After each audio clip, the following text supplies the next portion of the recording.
Hello there, what is up? Thank you so much for stopping by and hanging out with me today. My name is Trix, and on this channel we share one little spark of life in each and every video.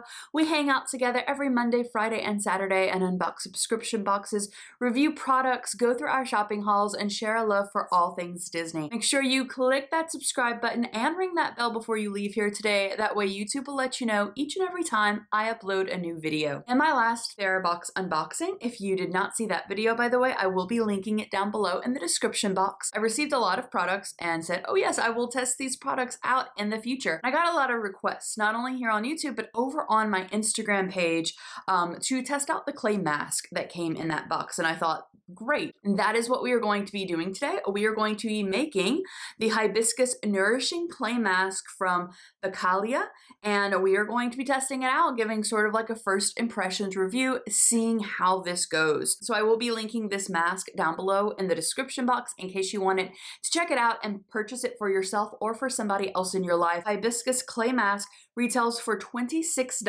Now that does include 2 ounces or 57 grams of their clay powder. So I do think that this mask could potentially last you a very, very long time because it seems to be one of those like you make as much as you need sort of things.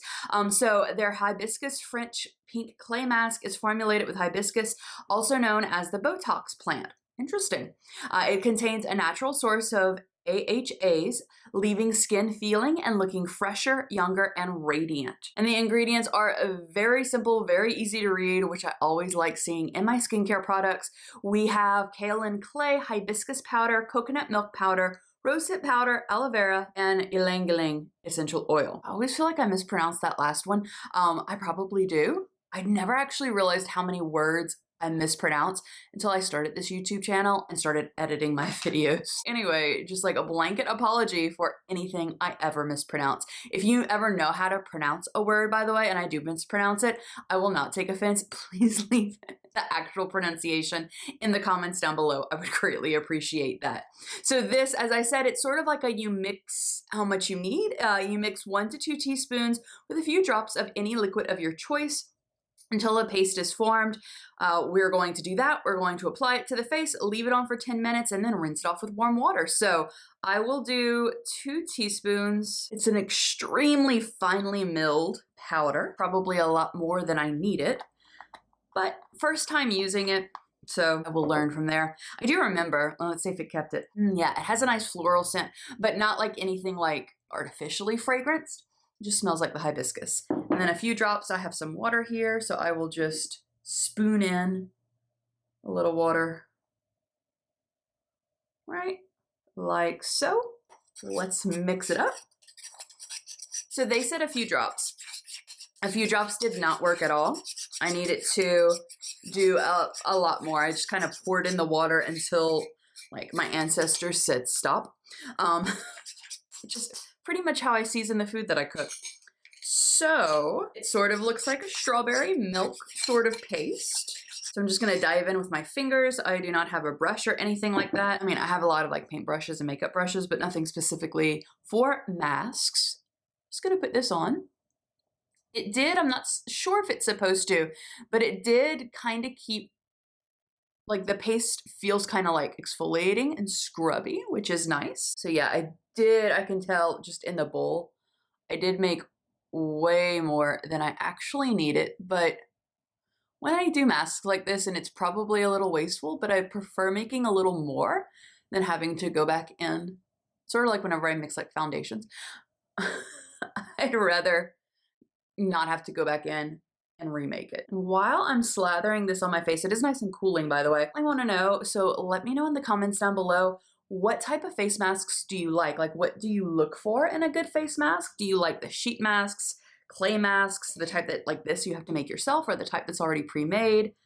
What specific, what specifics do you want in your mask? Do you want like pore tightening, moisturizing, etc.? And like, I'm always on the lookout for a mask. I love face masks. So yeah, if you have your favorite, drop that as well down below so that I can give it a try. All right, so the face is all done. As with all skincare, do not forget that neck, because the neck is the first thing That does show signs of aging. All right, and now I look all Pepto-Bismol pink. I'm gonna let this sit for about 10 minutes and come back and we'll remove it. I'll let you know how that drying process goes. Okay, so this is after 10 minutes. I can barely move my mouth to talk. So let's take this off. All right, so that's better. So I do have to say that this was cooling the entire time, but it did harden up quite quickly. And for the most part, it's coming off really easily. So the directions say just to rinse this off with some warm water, but I always remove my masks like this, like with a washcloth. Worth noting, by the way, as I remove this, I did go back from what I was reading to you earlier.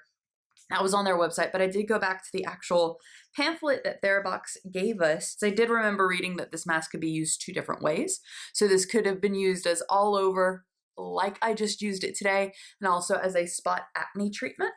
So just an FYI, you get sort of like 2 different types of masks for the price of 1. And also a worth noting fact, they wanted to point out that Becalia Botanicals is a woman-owned company, and they actively merge culture and beauty by creating an immersive experience while amplifying conversations on inclusivity.